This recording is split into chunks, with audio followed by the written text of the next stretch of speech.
All right, everybody, let's go ahead and get started. Welcome back to the Dharma Doors. I'm MC Owens, and this is the San Francisco Dharma Collective. Tonight is a very special Dharma Doors because we are about to finish the section of the Brahmins as found in the Majjhima Nikāya. So, as I know all of you know, we've been making our way through the Middle Length Discourses, and we have finally arrived at Sutta number 100. So, this is number 100 of the Majjhima Nikāya. And as you know, we've been moving through these little groupings of 10 sutras, and each 10 has like a theme or a through line. And the connective tissue of all of these suttas has been the Buddha talking to Brahmins. And of course, each teaching, each sutra is its own little standalone teaching, of course. And so every Sunday night we do a different teaching. But because tonight is the end of the group, we want to also sort of be thinking about the way all 10 of these are actually kind of like an arc, that there's like a theme, a meta theme almost. And it all kind of culminates in tonight's sutta. So tonight's sutta is the Saṅgārava Sutta. Saṅgārava is a Brahmin, so he's going to be the sort of the main focal point of the teaching. However, really quickly, a couple of things. So, in the connected discourses of the Buddha, so in the Samyutta Nikāya, there is also a Saṅgārava Sutta. So, way in the back, let's see, where is it? Yeah, it's pretty deep in there. I won't get too deep, but it's in the 55th section, or actually the 46th section. The grouping of sutras number 55, sutta number 5. So it's buried pretty deep in there, and it is also called the Saṅgārava Sutta. It is the same Brahmin, the same Saṅgārava, and the main reason why I wanted to mention this is that I use this Saṅgārava Sutta. I use this one a lot when I teach Buddhism, when I teach the Dharma. And I use this sutra a lot for a couple of reasons. The first reason I use it is I think it's one of the best teachings on the five hindrances, the five nivaranya, the five coverings of the mind. It's, I think, the one of the most direct, succinct presentations of that teaching. So that's one reason why I like it. The other reason why I like it is the Buddha uses a really beautiful analogy in this sutra to describe these five kind of mental obstructions: desire, anger, laziness, anxiety, and doubt. Those are the five hindrances. And the Buddha teaches them to Saṅgārava, the same Saṅgārava that we're going to meet tonight. The Buddha teaches Saṅgārava, and he uses this analogy of these five bowls of water. And the analogy is that you're trying to see your own face in the mirror-like surface of the water, except the surface of the water is covered, and then the Buddha uses five different analogies. So, for example, the bowl of water that is said to represent anger, the Buddha describes it as being like a bowl of water with a fire boiling underneath. And so the surface of the water is covered in rapidly boiling bubbles. Yeah, try to see your face in that. So the five bowls of water are each a different covering to describe these nivaranya, the five hindrances. But what is interesting about the sutra is Saṅgārava is a Brahmin. You know, he's got his Brahmin duties, and he's actually having trouble focusing and concentrating. And the Buddha says, "Oh, well, I got a cure for that." And it's about understanding the five hindrances, and you get rid of the five hindrances, you'll have clarity of mind. Saṅgārava says, "Great, thanks," and goes on his merry way.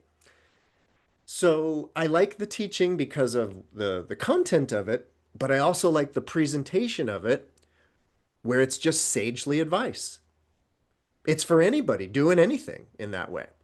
So that's the Saṅgārava that sort of I'm used to. But tonight, we're going to actually read the sutta, of course, that culminates in his kind of conversion, right? So this is the sutta of Saṅgārava's conversion, as we would say. Um, as usual, we have put a link, or Noam has been so gracious to put a link to the sutta as it's found on Sutta Central. And the version that we have a link to is Bhikkhu Sujato's version. I, of course, am reading from this version, the wisdom publication, Bhikkhu Nyanamoli Bhikkhu Bodhi translation. One of the things, though, of course, that's nice about the version online is that, of course, it's the entire sutra. Whereas, of course, if you're familiar with the wisdom edition, if there's a section of this sutra that appears in an earlier sutra, they just leave it out and they tell you, oh yeah, just go find that other sutra and go read that other sutra. And that's fine. I understand that this would be a very, very big volume if they didn't do that. But my point is that if you were to look at the Saṅgārava Sutta, let's see, one, two, three, it's just a 3 or 4 little pages. But it's not just 3 or 4 little pages. It's actually a long sutta if you put it all together. So we'll have a time tonight of trying to keep this all together. But I am really looking forward to this sutta. Um, and I'm looking forward to it as the kind of the culmination of the Brāhmaṇavagga section, of the section on the Brahmins. So in many ways, this is like the grand finale. All right. So thanks for all for being here. Let's dive in. So, and this sutta has a really, really interesting like subplot, like the deeper teaching. So let's try to pay attention to that. But it goes a little something like this. Thus have I heard. On one occasion, the Buddha, the Blessed One, was wandering in the Kosalan country where, with a company of bhikkhus, large sangha of bhikkhus. Now, on that occasion, a Brahmin woman who's a devotee, she's a stream enterer, we are told in the commentary tradition, but a Brahmin woman named Dahanyanjani was staying at Chandalakappa, the sort of the land of the butchers. And Dahanyanjani had full confidence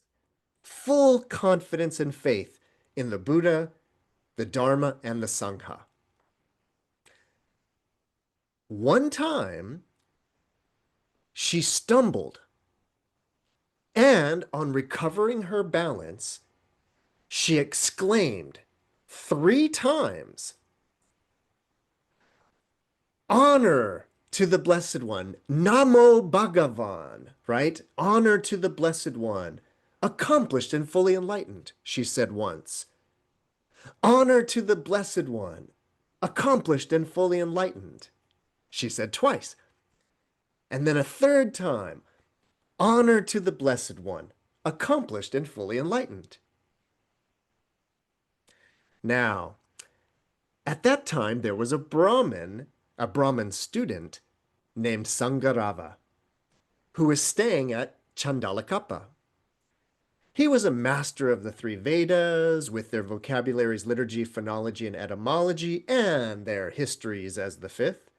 He was skilled in philology and grammar. He was fully versed in natural philosophy and the characteristic marks of a Mahapurusha. Having heard this Brahmin woman, Dahanyanjani, utter those words of praise to the Buddha, he said to her, "This Brahmin woman, Dahanyanjani, must be disgraced and degraded, since when there are Brahmins around, she praises that bald-pated recluse." So, the Brahmin Saṅgārava has a problem with the Brahmin woman praising the Buddha when there's all these Brahmins around. She replied, "My dear sir, you do not know the virtue and the wisdom of the Blessed One. If you knew the Blessed One's virtue and wisdom, my dear sir, you would never think of abusing and reviling him." "Well then, madam," he said, "inform me when the recluse Gautama comes to Chandalakappa." "Yes, dear sir," the Brahmin woman Dahanyanjali replied. And of course, after wandering by stages in the Kosalan country, the Blessed One, the Buddha, eventually arrived at Chandalakappa. There, in Chandalakappa, the Blessed One lived in the mango grove belonging to the Brahmins of the Todeya clan. And we've been hearing about this Todeya Brahmin clan for a while. Here they are again. Our Brahmin woman, Dahanyanjani, heard that the Blessed One had arrived, so she went to the Brahmin student Saṅgārava and told him, "My dear sir, the Blessed One has arrived at Chandalakappa, and he is living here in Chandalakappa, in the mango grove belonging to the Brahmins of the Todeya clan. Now, dear sir, you may go at your own convenience." "Yes, madam," he replied. And then he went to the Blessed One and exchanged greetings with him. When this courteous and amiable talk was finished, he sat down at one side, and he said this: "Master Gautama, there are some Shramanyas and Brahmanyas, there's some recluses and Brahmins, who claim to teach the fundamentals of brahmacharya, so who claim to teach the fundamentals of the holy life, after having reached the consummation and perfection of direct knowledge here and now. Where among the recluses and Brahmins does Master Gautama stand?" All right. So this paragraph introduced sort of the main idea of the sutta, and it's this idea of a spiritual or a religious teacher, and the idea of them teaching based upon having some kind of direct experience, direct knowledge themselves. And so Saṅgārava says, you know, in Chandalakappa here, there's a lot of recluses and Brahmins who claim to have direct knowledge. What do you think about all of that? Like, where do you stand on that idea of having direct knowledge? And the Buddha begins by saying, Bharadvaja, which is it's like a title of respect for a Brahmin, especially this Brahmin. Bharadvaja, I say, this is the Buddha talking. He says, I say, there's a diversity among those recluses and Brahmins who claim to teach the fundamentals of the holy life, having reached the consummation and perfection of direct knowledge right here and now. In fact, he says, there's three different kind of groups or three kinds of people who claim to have knowledge, direct knowledge. He says there are some recluses and Brahmins who are traditionalists. who, on the basis of an oral tradition, they claim to teach the fundamentals of the holy life after having reached the consummation and perfection of direct knowledge here and there, here and now. Such are the Brahmins of the three Vedas. So Brahmins like you, Saṅgārava, that recite the Vedas, the oral tradition, yeah, that's one group of people who claim direct knowledge. There's another group. There are some recluses and Brahmins who entirely on the basis of mere faith claim to teach the fundamentals of the holy life after having reached the consummation and perfection of direct knowledge here and now. Such are the reasoners and investigators. And then the third group. There are some recluses and Brahmins who, having directly known the Dharma for themselves, among things not heard before, claim to teach the fundamentals of the holy life after having reached the consummation and perfection of direct knowledge here and now. Now, the Buddha in the next paragraph is going to say, I, Bharadavaja, I'm one of those last kind. I'm one of those recluses and Brahmins who, having directly known the Dharma for themselves, among things not heard before, yeah, I claim to teach the fundamentals of the holy life after having reached the consummation and perfection and direct knowledge here and now. As to how I am one of those recluses and Brahmins, that may be understood in the following way. Very quickly, so that we know kind of where the Buddha puts himself among these groupings. So the Buddha lays out these three types of, people who claim to have knowledge, people who claim to have this kind of direct knowledge. He's saying, well, some people claim to have that direct knowledge from an oral tradition, from tradition that's been passed down, okay? And then the second kind, and this is the one that I really want to talk about, because the language here is interesting. It sounds contradictory, but I don't think it is. So he says the second kind of people who claim to have direct knowledge are those who claim to have direct knowledge based on faith. They claim to teach the fundamentals of the holy life here and now. Such are the reasoners and investigators. And you might be thinking, but faith is one thing that seems to be being critiqued.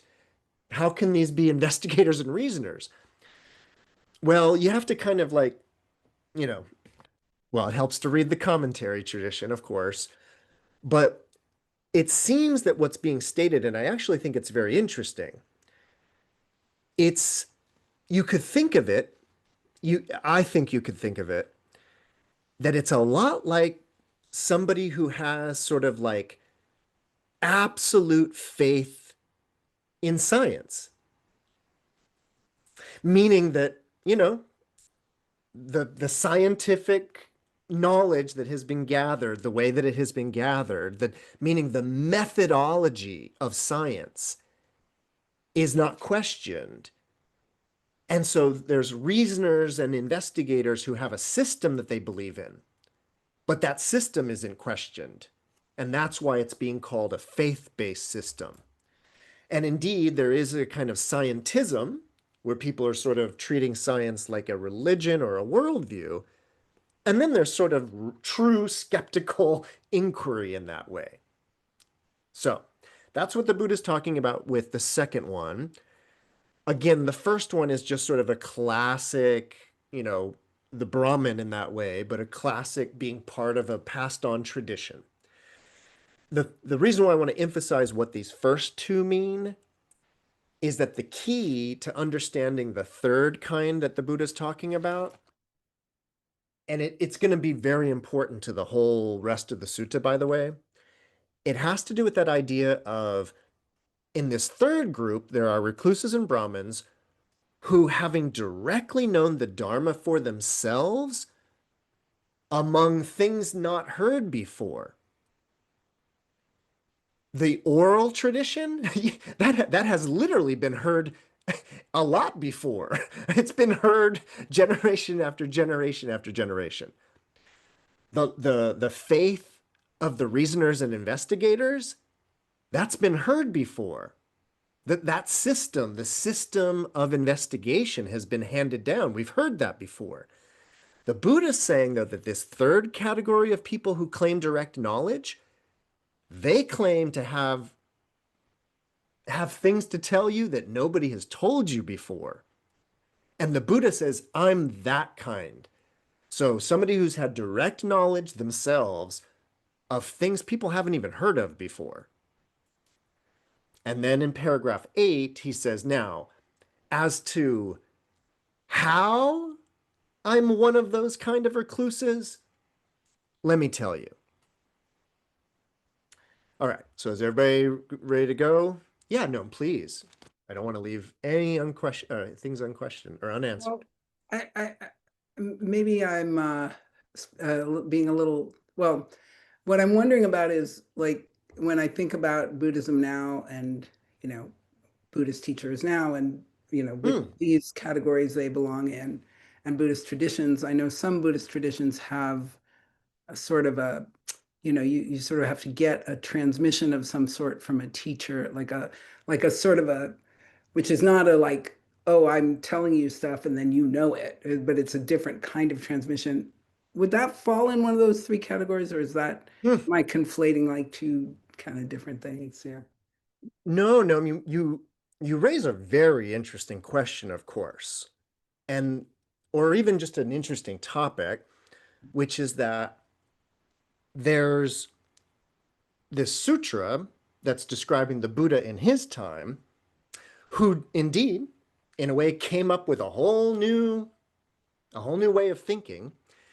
And so, if I understood sort of your inquiry correctly, it's sort of like, but now, 2,500 years later, in the Buddhist tradition, is there the orally passed on version? Is there a system? Like, Hmm. and that is complicated in a way because, Yeah, I know we don't talk too much about it in Dharma Doors, but, that 2,500-year history, a lot has happened. a lot And of as we know, Buddhism has very much become an institutionalized religion around the world. time. Okay, too big of a topic for tonight. No, it's not that. I mean, I think it's sort of like, I think there are ways in which Buddhism is taught in the modern world that does become just passing on rote information, one generation to the next. And it basically would be a kind of traditionalist oral type of a tradition. And I personally would think that that's unfortunate because I think Buddhism is a tradition of direct realization, like for oneself, that's what it's about.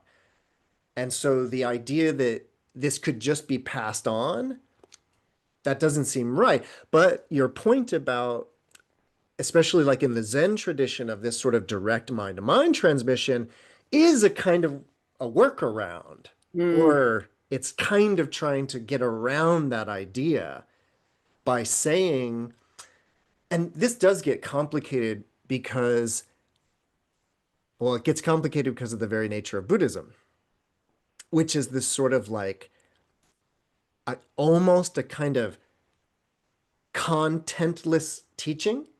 Mhm. So the direct transmission is about how do you pass on no content? Great. Yeah. Okay, one little, thank you. That was really helpful, but just one little Yeah. question. If I understand correctly what you're saying, then is that if a person now or any time since the Buddha till now becomes awakened, becomes realized, then they are in that third category. They don't have to like, write an original manuscript about it or teach it to someone, but just the realization of by being an individual human being who becomes realized, that is an original thing in a way. So also, by the way, Noam, your question is complicated because Buddhism itself has gone through this kind of evolution. And what I mean is that as we know in the early version of Buddhism, it was a very like um, Buddha-centric tradition, meaning the Buddha figured this out, and we are followers of what he figured out. Whereas the Bodhisattva path is sort of about getting back to that idea of having a direct realization oneself. I would even want to slip in there for those who know about it. I would actually want to slip in this idea of the Pratyeka Buddha, the solitary enlightened Buddha, which is actually a kind of a late Hinayana, early Mahayana idea of somebody who has gone out and had a direct realization for themselves of this contentless teaching. So, but no, I Thank you. do think the sutra is going to explain a lot, or I will help tease out how the rest of the sutra is going to explain what we mean by all of this. So, awesome. Okay, so what kind of teacher is the Buddha? I mean, again, we know that he's of that third group who claims to have direct knowledge of things not heard before, but in what way is he that kind of a teacher? So now I'm on section 9 or paragraph 9. And what we're about to do is he says, here, Bharadvaja, before my enlightenment, while I was still only an unenlightened bodhisattva, I considered this. Household life? Household life is crowded and dusty. Life gone forth is wide open. It's not easy, while living in a home, to lead the holy life, utterly perfect and pure as a polished shell. I know. Suppose I shave off my hair and beard, put on the yellow robe, and went forth from home life into homelessness. All right, and now I'm going to jump over as instructed. So we are jumping over, by the way, to Sutta number 26. Again, if you're reading the version online, it has it all already.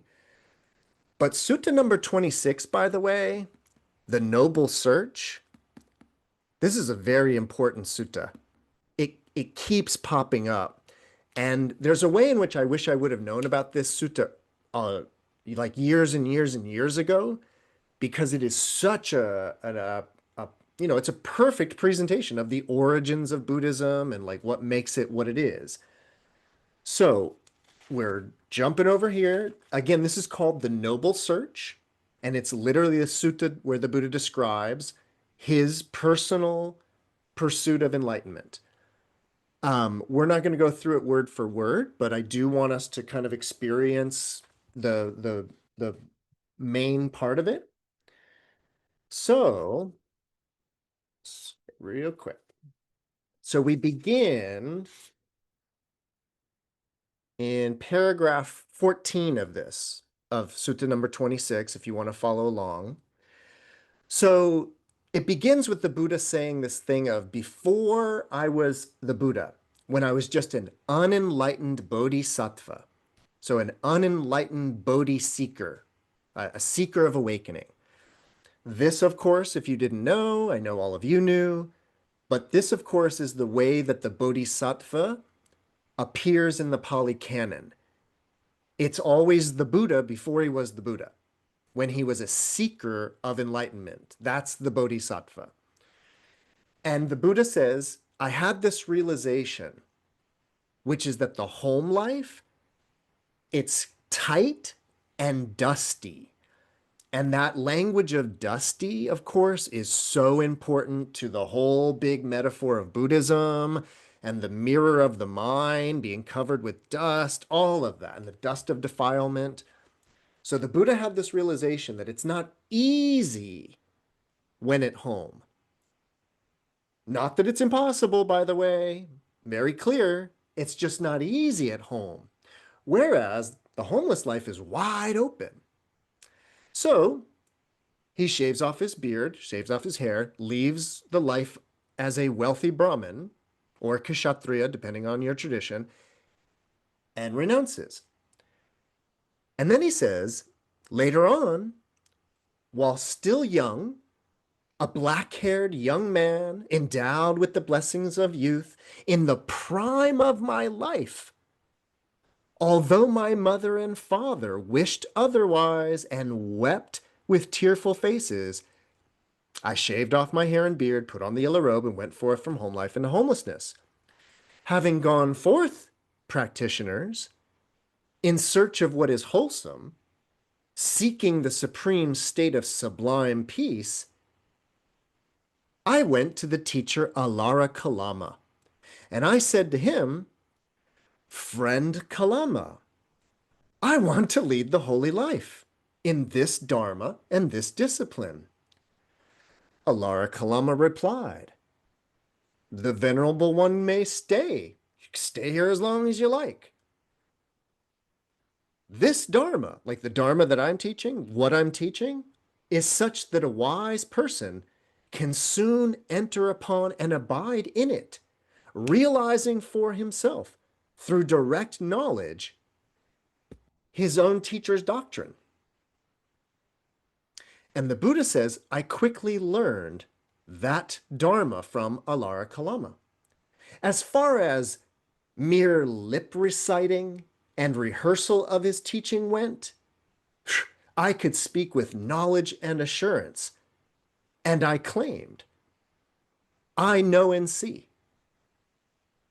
And there were others who also claimed to know and see. I considered thus, it's not through mere faith alone that Alara Kalama declares, by realizing for myself with direct knowledge, I enter upon and abide in this Dharma. Certainly Alara Kalama abides knowing and seeing this Dharma. Then I went to Alara Kalama and I asked him, Friend Kalama, in what way do you declare that by realizing for yourself with direct knowledge you enter upon and abide in this Dharma? In reply to this, he declared to me the base of nothingness. So the meditative state of achimchanya or akimchanya, nothingness. And this is the Buddha talking. And I considered, not only Alara Kalama has faith, energy, mindfulness, concentration, and wisdom, I too have faith, energy, wisdom, concentration, and wisdom.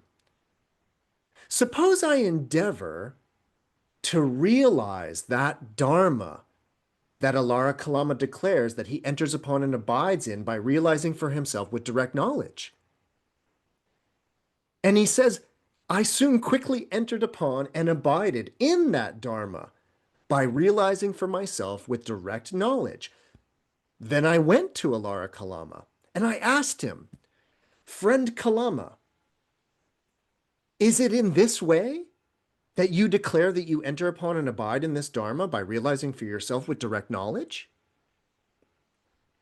Yup, this is the way, friend. It is in this way, friend.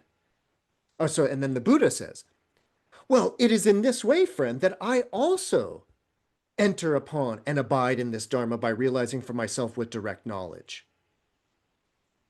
And Alara Kalama replied, it is a gain for us, friend. It is a great gain for us that we have such a venerable one for our companion in the holy life. So the Dharma that I declare, that I enter upon and abide in by realizing for myself with direct knowledge, this Dharma, that you too have entered upon and abided in by realizing for yourself with direct knowledge. And the Dharma that you enter upon and abide in by realizing for yourself with direct knowledge, it's the same Dharma that I declare I enter upon and abide in by realizing for myself with direct knowledge. So, you know the Dharma that I know, and I know the Dharma that you know. As I am, so are you. As you are, so am I. We're all one, baby. Right? So come on, friend. Why don't you why don't we lead the community together since we're all one, baby? Thus, Alara Kalama, my teacher, placed me, his student, on an equal footing with himself and awarded me the highest honor. But it occurred to me, this teaching of Alara Kalama, this Dharma of Alara Kalama, it doesn't lead to disenchantment. It doesn't lead to dispassion. It doesn't lead to cessation. It doesn't lead to peace. It doesn't lead to direct knowledge. It doesn't lead to enlightenment or nirvana. It only leads to reappearance in the base of nothingness. Not being satisfied with that Dharma, disappointed, I left. Still in search, though, Saṅgārava, still in search of what is wholesome, seeking the supreme state of sublime peace. I went to another teacher, Uddaka Ramaputta, Uddaka, the son of Ramaputta. And I said to him, friend, I want to lead the holy life in your Dharma, in your discipline. Uddaka Ramaputta replied, the Venerable One may stay here. This Dharma that I teach is such that a wise person can soon enter upon and abide in it, himself realizing through direct knowledge his own teacher's discipline or doctrine. And the Buddha says, I quickly learned that Dharma teaching. As far as mere lip reciting and rehearsal of his teaching went, I could speak with knowledge and assurance, and I claimed, I know and see. And there were others too, who also claimed to know and see. I considered this. It's not through mere faith alone that Rama declared, meaning Rama the senior, Uddaka's father.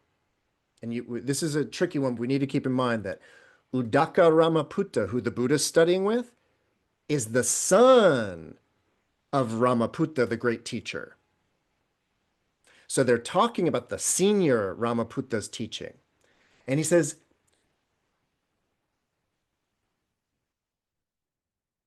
it was in the past, not through mere faith alone, that Rama declared, by realizing for myself with direct knowledge, I enter upon and abide in this Dharma. Certainly Rama the senior abided knowing and seeing this Dharma. So then I went to the son, I went to Uddaka Ramaputta and declared, or I asked him, friend, in what way did your father Rama declare that by realizing for himself with direct knowledge he entered upon and abided in this Dharma? In reply, Uddaka Ramaputta declared the base of neither perception nor non-perception. So this kind of highest state of kind of jhana in that way. And the Buddha says, I considered not only Rama had faith, energy, mindfulness, concentration, and wisdom, I too have faith, energy, mindfulness, concentration, and wisdom. Suppose I endeavor to realize the Dharma that Rama the senior declared that he entered upon and abided in by realizing for himself with direct knowledge. And soon, quickly, the Buddha says, I entered upon and abided in that Dharma by realizing for myself with direct knowledge. And then I went to the son, Uddaka Ramaputta, and I asked him, friend, was it in this way that your father, Rama, declared that he entered upon and abided in this Dharma by realizing for himself with direct knowledge? And Uddaka Ramaputta replies, that's the way, friend. Like, that's what he told me. And the Buddha says, well, It's in this way, friend, that I also have entered upon and abided in this Dharma by realizing for myself with direct knowledge. And Uddaka says the same thing that Alara Kalama said. It's a gain for us, friend. It's a great gain for us that we have such a venerable one for our companion in the holy life. So the Dharma that Rama declared he entered upon and abided in by realizing for himself with direct knowledge, that's the Dharma that you've entered upon and abided in by realizing for yourself with direct knowledge. And the Dharma that you enter upon and abide in by realizing for yourself with direct knowledge is the same Dharma that Ramaputta declared and entered upon and abided in by realizing for himself with direct knowledge. So you know the Dharma that Rama knew, and Rama knew the Dharma that you know. As Rama was, so are you. As you are now, so was Rama. Come, friend, lead the community. Notice he didn't say, let's lead the community together, which is what Alara Kalama said. Rama said, why don't you lead the community? And that's because, as everybody knows, or I think all of you know, Uddaka Ramaputta was teaching the state of neither perception nor non-perception, but he had never achieved that state. He was only passing on the knowledge he had received from his father. So are you seeing the connection with the opening of these different ways of acquiring direct knowledge? Tradition in that way or a system in that way? All right. Thus, Uddaka Ramaputta, my companion in the holy life, placed me in the position of a teacher and accorded me the highest honor. But it occurred to me, this Dharma that Uddaka Ramaputta is teaching, this Dharma doesn't lead to disenchantment. It doesn't lead to dispassion, to cessation, to peace, to direct knowledge, to enlightenment, to nirvana. It only leads to reappearance in the base of neither perception nor non-perception. Not being satisfied with that Dharma, disappointed with it, I left. And now, if we want to keep reading along, we actually need to jump over to Sutta number 36. This is where it gets complicated. So now we need to jump over to 36 to continue with the path. And we're going to start over here on section 17 of Sutta 36. So the Buddha, having studied under those two master teachers and having achieved what they achieved, determining that neither of those were actually paths to cessation, that's where the Buddha decided, I'm going to do this alone. So let's see. I'm skipping parts for time because I definitely want to get all the way through this. The next thing that happens in the sequence of events in the sutta that we're reading, the Saṅgārava Sutta, is that after the Buddha explains what prompted him to leave the home life and then studying under the first two teachers, he then goes all by himself, meditating. And it says that he found the Bodhi tree, basically, sits under the Bodhi tree, meditates, and has a realization. And it's a realization in three similes. All right, so this is where we're picking up in Sutta number 36. And he says, now, at that time, these three similes occurred to me spontaneously, never heard before. That's the important language. So what the Buddha's about to describe is something that just occurred to him. He didn't hear it from a teacher. He didn't read it in a book. It didn't get passed down in an oral tradition. This is just an idea that occurred to him. And he says, suppose there were a wet, sappy piece of wood lying in water, and somebody came to use it as a fire stick, thinking, oh, I'm going to light a fire with this. What do you think, Saṅgārava? Could that person light a fire and produce heat by taking that wet stick in water and rub it together with another stick and make fire? No, Master Gotama. And why? Because it's a wet, sappy piece of wood and it's lying in water.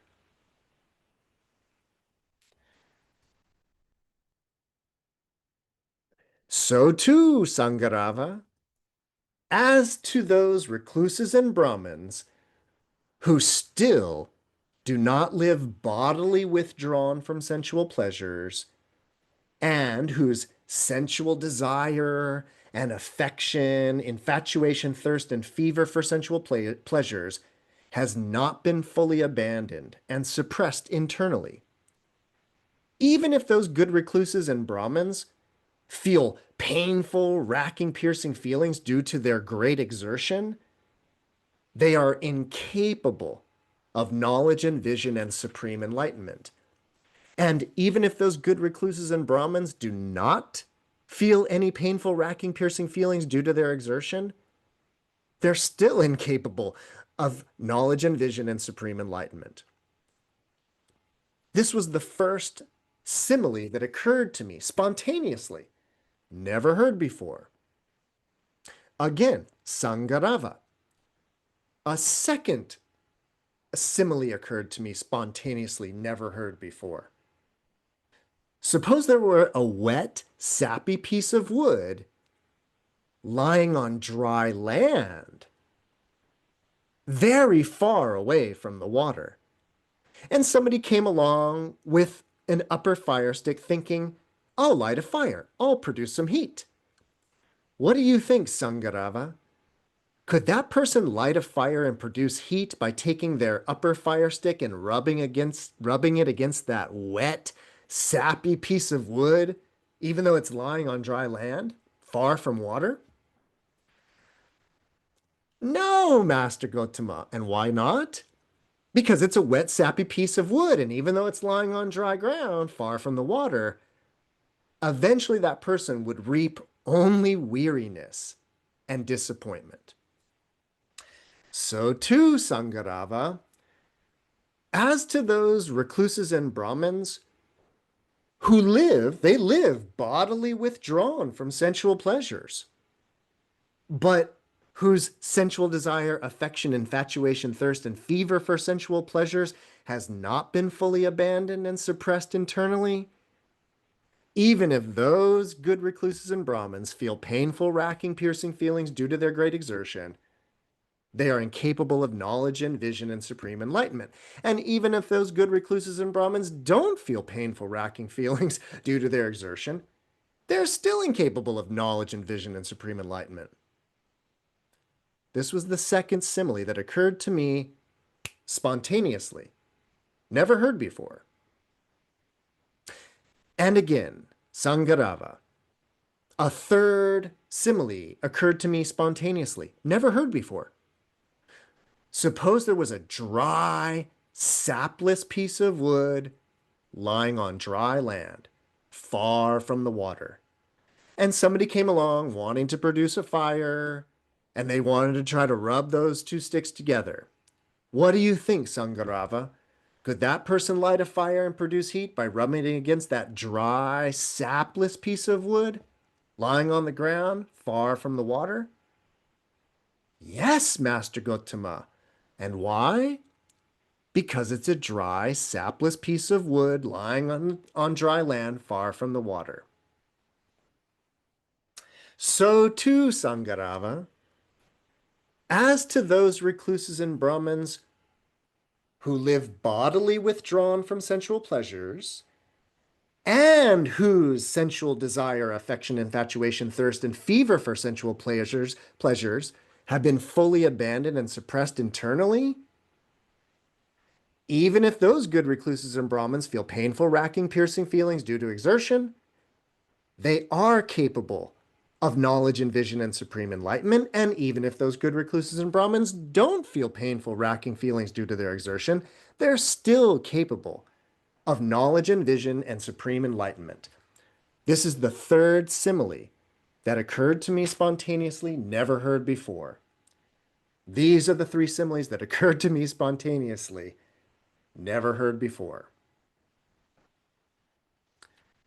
Okay, so I wanted to stress that part to get that idea that when the Buddha was studying with the other teachers, he was just getting the download, right? But when he went alone, the first thing that happened was this occurrence of these three similes that he didn't hear from anybody.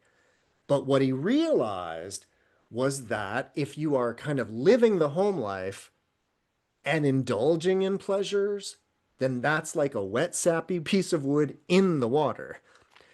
If you've kind of given up the home life, but still have those sensual pleasures and thirst, then you're like that sappy piece of wood that's no longer soaking in water, but still laden with water. It is the Brahmin or the recluse that has abandoned sensual pleasures. That's the one that you can make a fire with. And if you were here last week or you listened to last week's Dharma Doors, you'll notice there's a little interesting connective tissue there because last week's Dharma Doors, the sutta, we talked about the practitioner kind of being like a fire. And in that way, and the analogy in that one was about being a fire that burns without any fuel, right? Very interesting. But I just wanted you to notice a little connection with the last week's sutta. Any questions, comments about those similes or where we're at yet? Okay. The next part of the story, after the three similes never heard before, that's when the Buddha, starting in section 20 of Sutta number 36, this is where the Buddha starts to perform what are called the austerities, the Dhutta practices, right? Now, I'm not going to go through all of these because I kind of want to focus more on, getting through our main sutta. But this is the part where, remember, the Buddha's not enlightened yet. He's sort of surpassed the living teachers, has gone on his own, and has had these realizations, but he's not enlightened yet. And so in section 20, he says, I had this thought. Suppose I clenched my teeth and pressed my tongue against the roof of my mouth. And suppose I beat down and crushed my mind with my mind. And so he says, I clenched my teeth, I pressed my tongue against the roof of my mouth, and I beat down my mind with my mind, right? But then this whole thing, he says, but I wasn't calm. And then he starts practicing breathingless meditation. So this is stopping breathing. Hardcore, very, very hardcore. And he does that actually in a variety of ways. Yeah, there's paragraph after paragraph of him attempting these different ways of stopping his own breathing. And then there's an important part of this that I do want to mention. And it's the part where the Buddha basically gets to the point where these deities, these devas, these gods, they come along and look at this guy and they say the recluse Gautama's dead. And then other devas said, he's not dead, he's just dying. And then other devas said, the recluse Gautama's not dead or dying. He's an arhat. For such is the way of an arhat. And then the Buddha, and I only wanted to mention that because it's important that you are aware that during the Buddha describing to Saṅgārava, during his description of his path to enlightenment, it's important that you know that they discussed deities, devas, and gods, and that the Buddha mentions that there's these devas that see him and have these thoughts that he's either dead, dying, or others who are like, no, he's an arhat. So just hold on to that. Then it continues where the Buddha then tries fasting. So he tries cutting off food completely, taking little food, and then eventually no food. And then, yeah.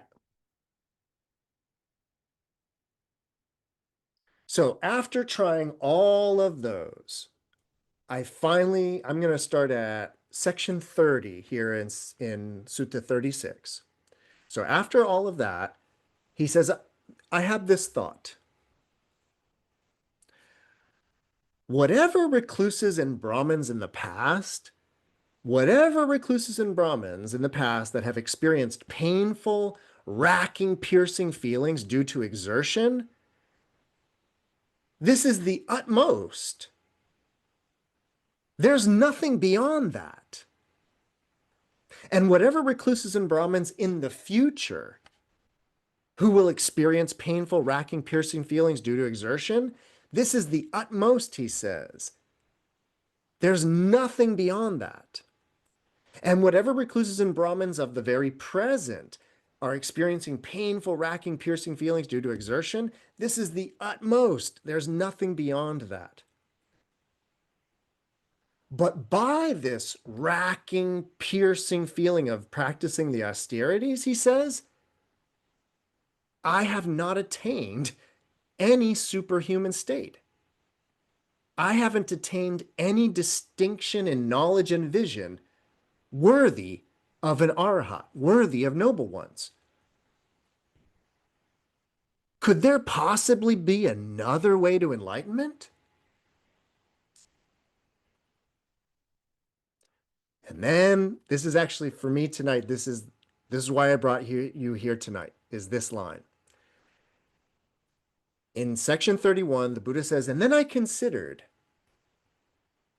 I recall when I was a little kid, I recall that when my father, the Sakyan, when he was occupied and busy, while I was sitting in the cool shade of a rose apple tree, quite secluded from sensual pleasures, secluded from unwholesome states, I just immediately, miraculously entered upon and abided in the first jhana, which is accompanied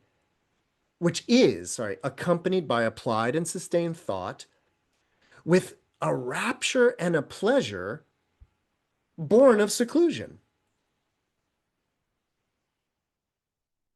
Could that be the path to enlightenment?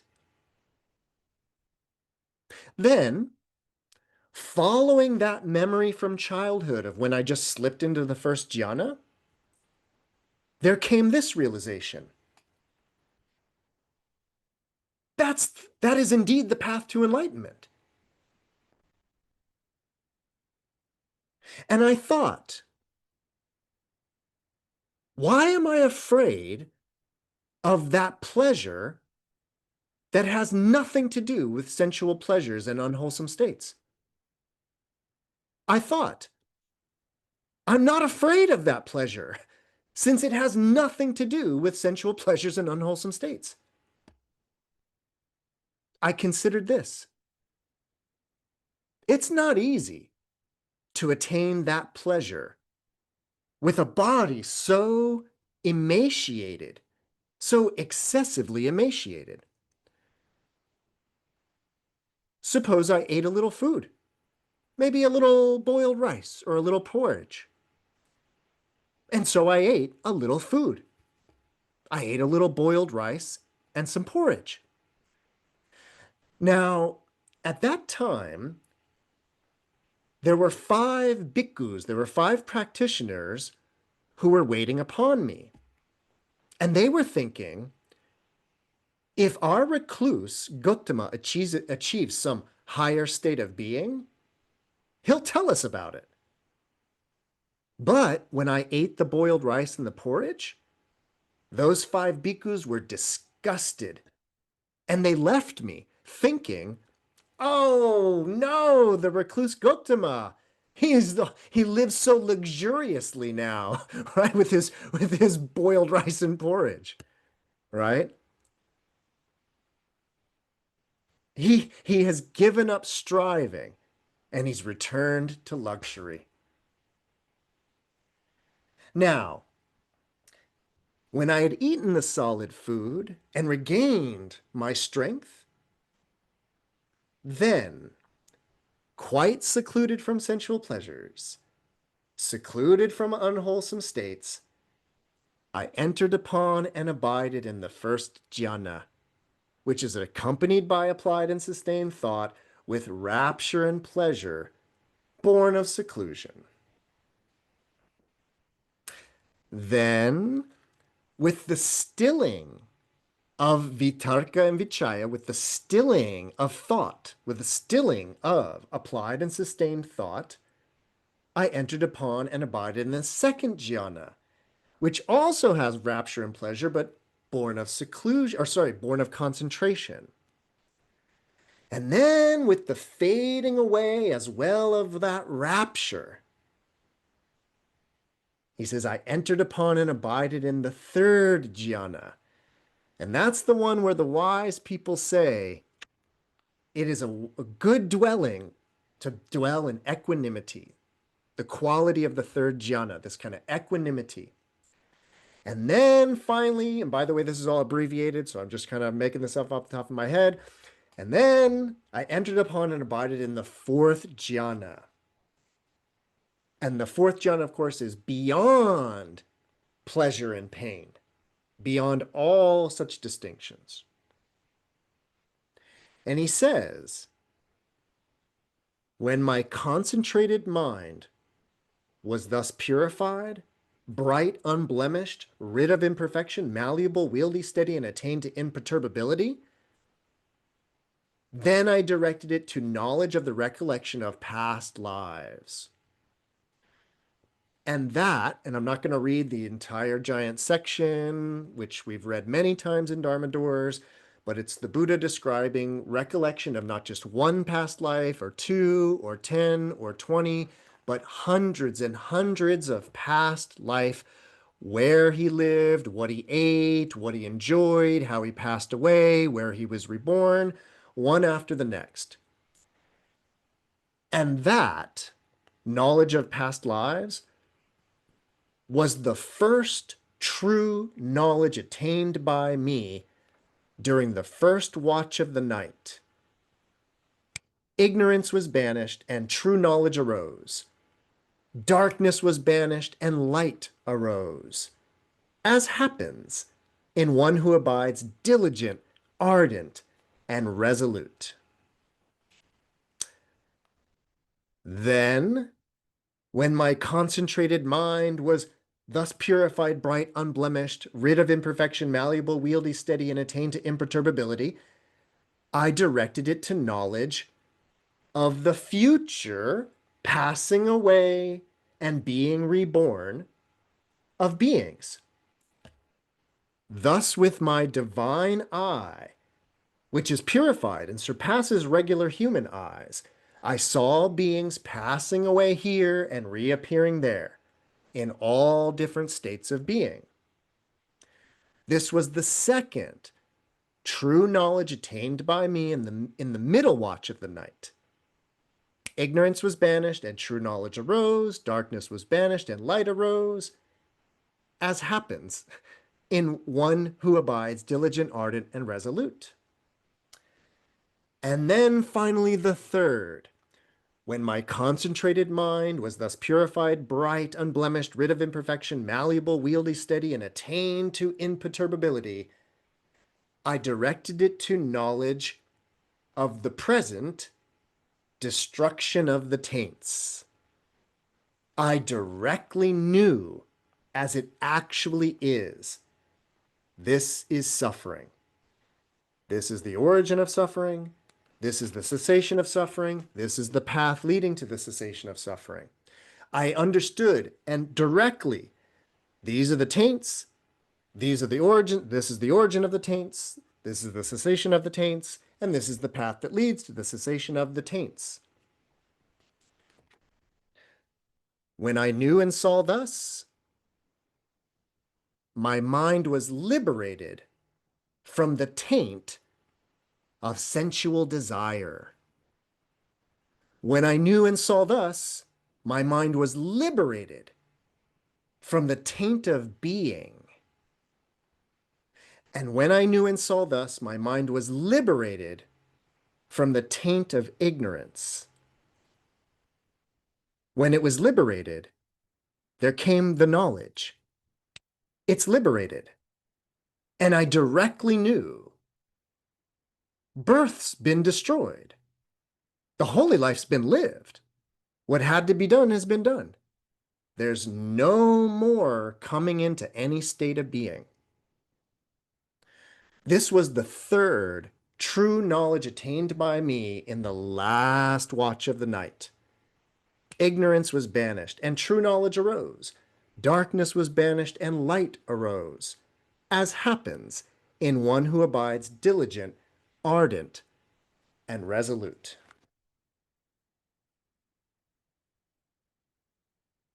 And now we're back to Saṅgārava Sutta.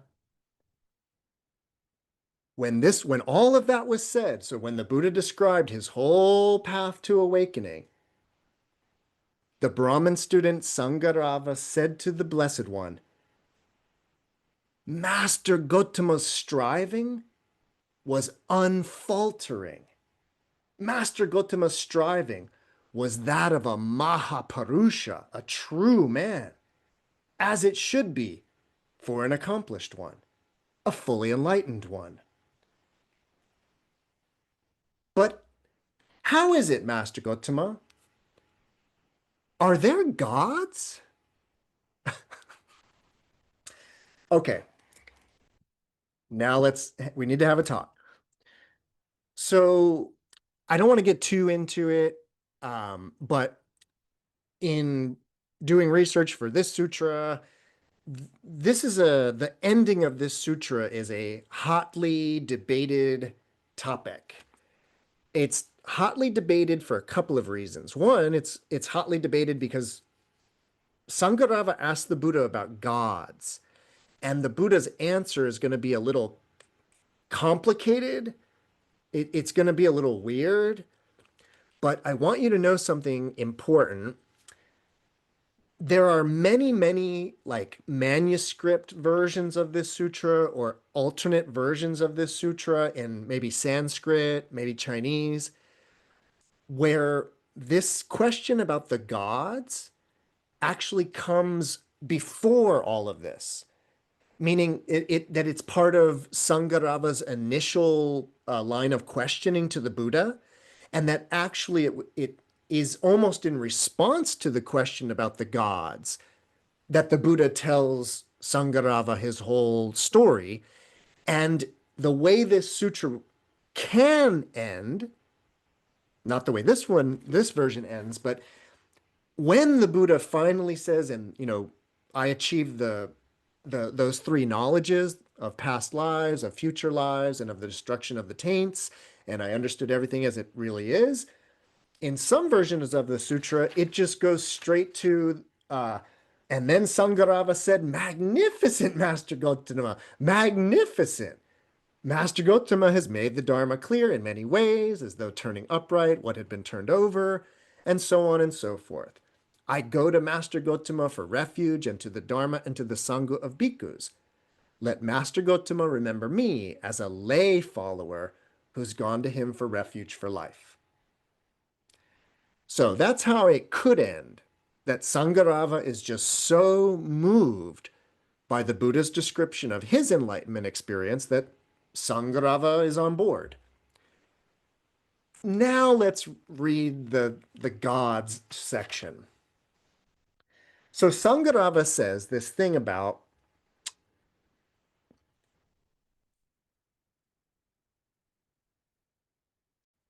so the question is just, are there devas? Are there gods? And the Buddha replies, It is known to me to be the case, Bharadvaja, that there are gods. But how is this, Master Gotama, that when you're asked, are there gods? You say, it is known to be the case, Bharadvaja, that there are gods. If that's so, isn't what you say empty and false? And this is what there's a lot of debate about. Why would everything that the Buddha said be empty and false if he says there's gods? It's a logic I can't really follow. I'm not sure, but let's just kind of go with it for a moment. So Saṅgārava wants to know why the Buddha answered like that. That whole like, it's known to me to be the case, Bharadvaja, there are gods.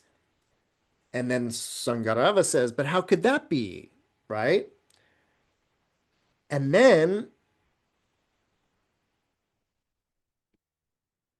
then the Buddha says, Bharadvaja, when one is asked, are there gods? Whether one answers, yep, there's gods, or it is known to me to be the case that there are gods. A wise man can draw the definite conclusion that there are gods. But why didn't Master Gotama answer me in the first way then and just say, yeah, there's gods? Like, why'd you answer me in the second way about this whole, it's known to me to be the case? And the Buddha says, it is widely accepted by the world, Bharadvaja, that there are gods. And when this was said, the Brahmin student Saṅgārava said, magnificent, magnificent. So I'm of that kind of opinion that that section should go earlier, or it makes sense to me that it would go earlier. But I'm going to tell you why I think it's at the end here. Like, why does this conversation about gods come at the end? And I think it has to do with a kind of a bookend. We often talk about bookends when talking about sutras, that they sort of start one place, meander around a bunch of places, but they kind of always come back to where they started. Let's remember where this started.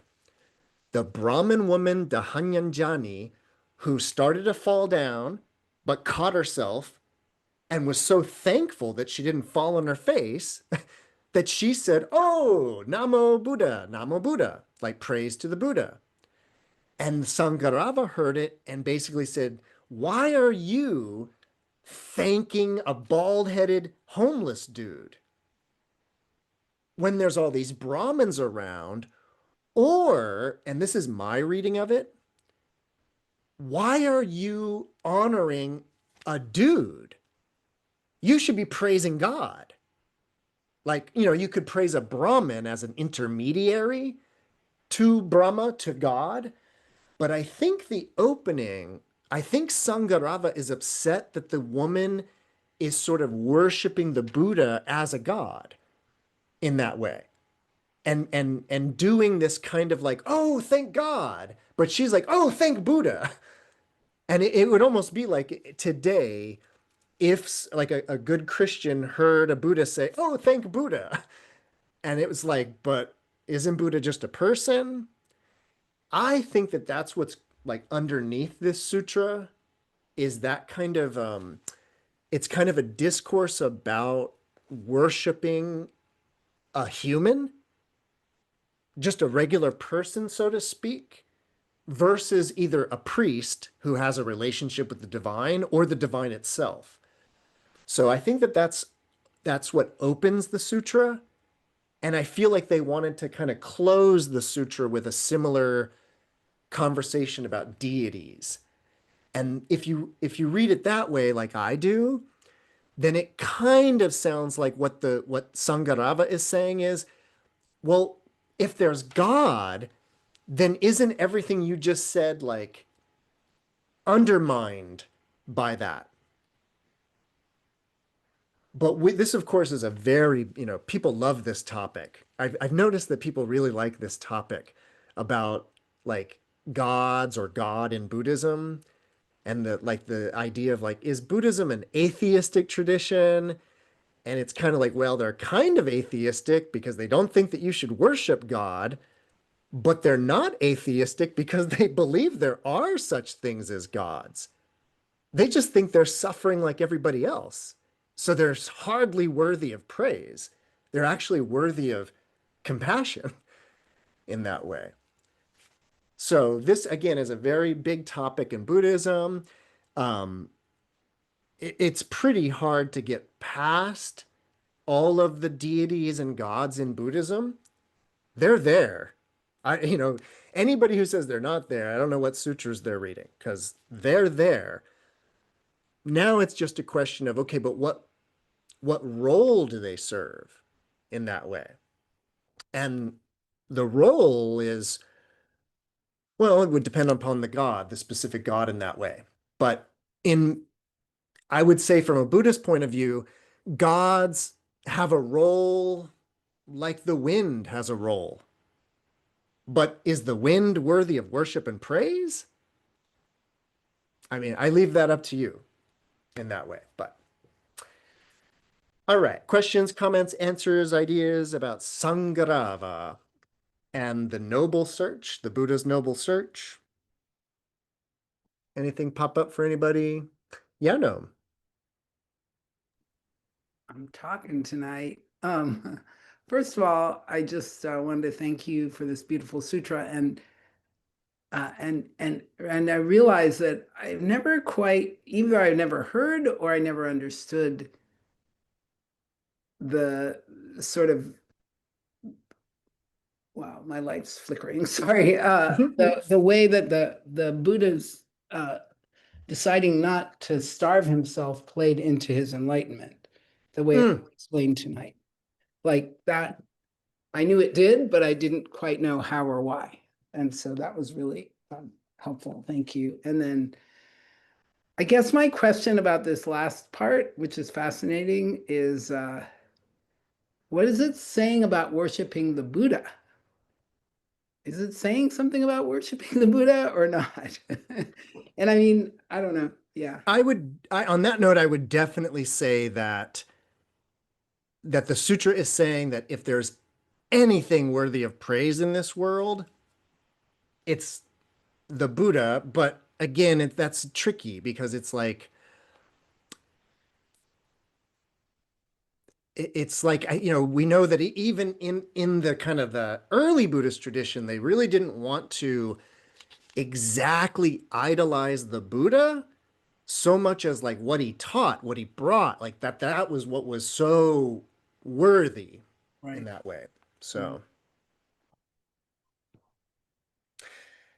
I'm glad known that that you caught like that important transition of the austere way and this Buddha's realization of like there's got to be another way, right? Again, I said that was the main line that I wanted to talk about.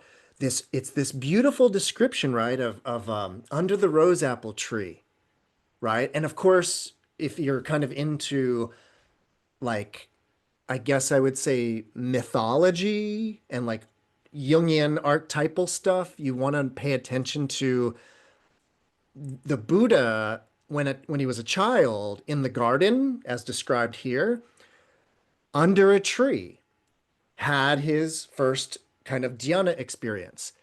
And then, of course, he's awakened under a tree. He passes away under a tree. There's Isaac Newton supposedly figured out gravity under a tree, under an apple tree. So Mhm. there's just like an archetypal thing going on. And I only mentioned a few, but the significance of the tree. But I really wanted to highlight that that beautiful idea where he's like he's recognizing that as a child, he naturally slipped into this pleasure that wasn't a pleasure coming from anything. right? And if you read the whole story, or at least the canonical story, the Buddha was supposedly maybe taking an archery lesson, but there was like all of this stuff to do and like things to smell and all, he was in a garden. So there was plenty of sensual pleasure opportunity, but he supposedly Mhm. just naturally drifted into this state of seclusion Mhm. that was very pleasant. Mhm. And then when he was doing all these austerities, he supposedly remembered that moment and thought, could that be the path to enlightenment? It seems too easy, Right. right? But that's where I think that the story of the Buddha is so significant. It's this idea of like, no, it's actually not that hard, right? In that way. I don't want to say it's easy to achieve, but it's not hard. Life's hard in Mhm. that way. So, all right. So thanks, Dom, for highlighting that. Any other Yeah, thoughts, I was actually please? talking about the following paragraphs, after he had that whole realization, then he says, I'm reading the online translation. Then it occurred to me, why am I afraid of that pleasure? For it has nothing to do with sensual pleasures or unskillful qualities. And he thought about that. And then he said, then it occurred to me, I can't achieve that pleasure with a body so severely emaciated. I was like, That is a important lesson to, I yeah, think, all of us out there that, in a way, myself included, that might think that there's sort of something noble about self-neglect or no, something to be gained from such, again, self-neglect. And it's like, no, no, no, no, no. That's the beauty of the middle path. Thank you, Noam, for reminding us of that beautiful line. That also, by the way, that also is a connection with last week's sutra, where it's that idea of the fire that burns without any fuel. That was the line from last week, which is in the line that Noam just mentioned, which is the Buddha realizing, like, oh, yeah, I don't need to be afraid of the pleasure that isn't coming from unwholesome, conditional things in that way. So, yeah, that's really, you know, I always have like that one part of each sutra I'm trying to bring to the surface, and that was it tonight for sure. So thanks, Noe. Thanks, Noam. Yeah, Maria.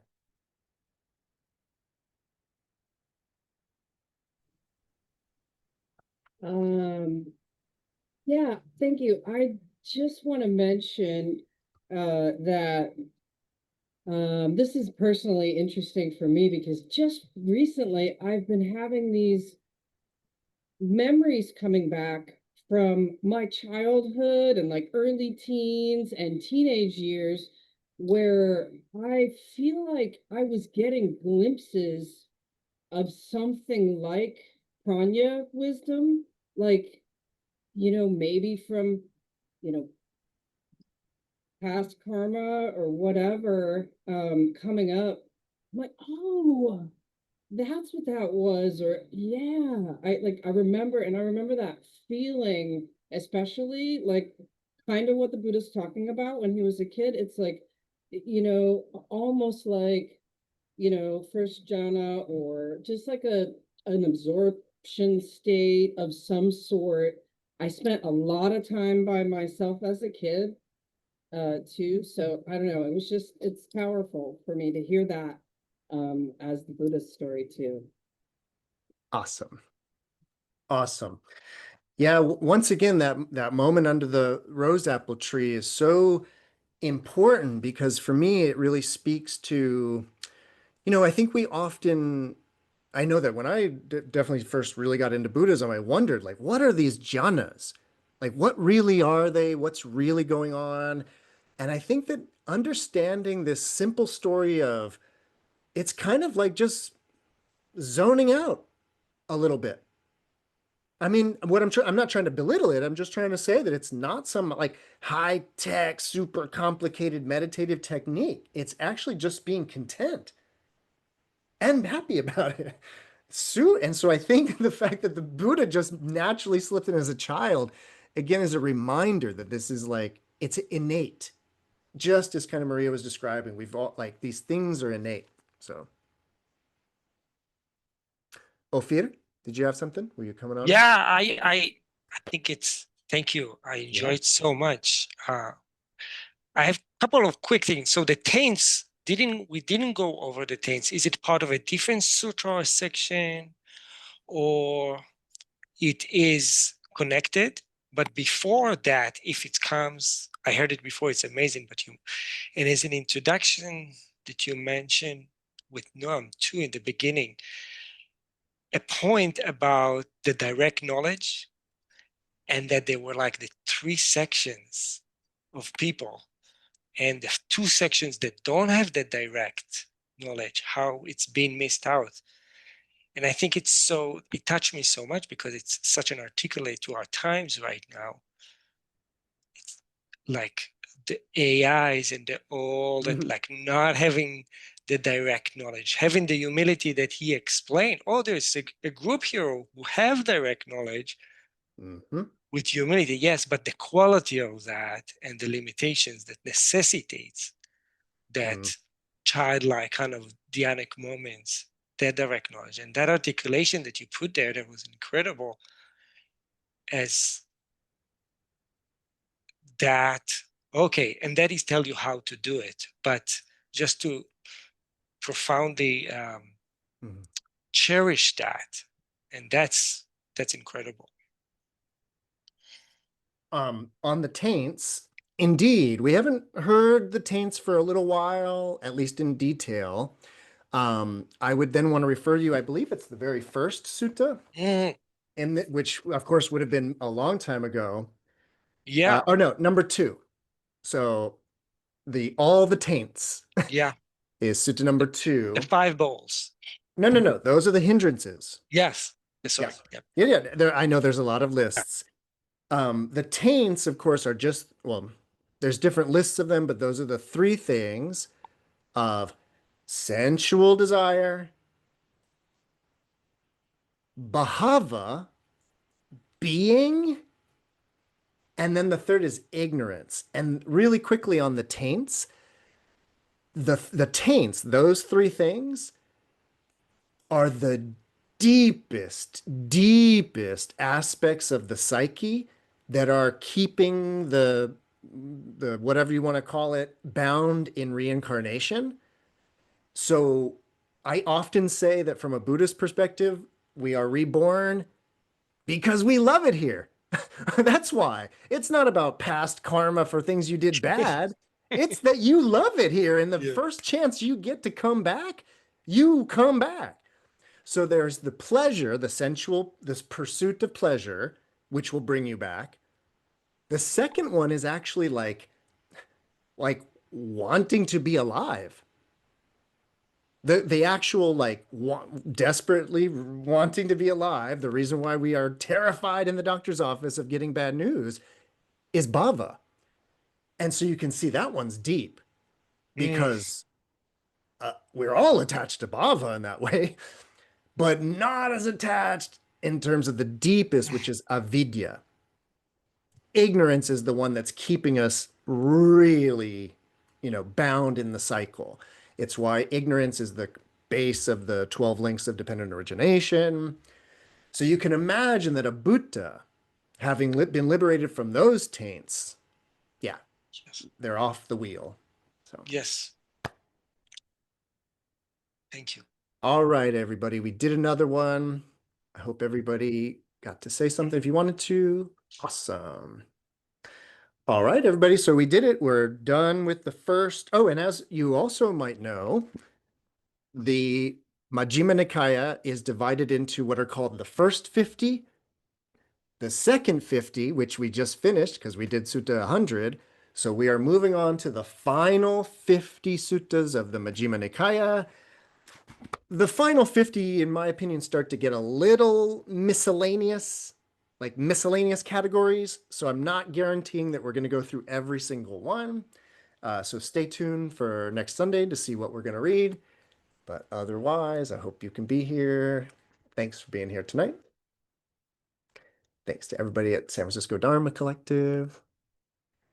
And I hope to see you all next week.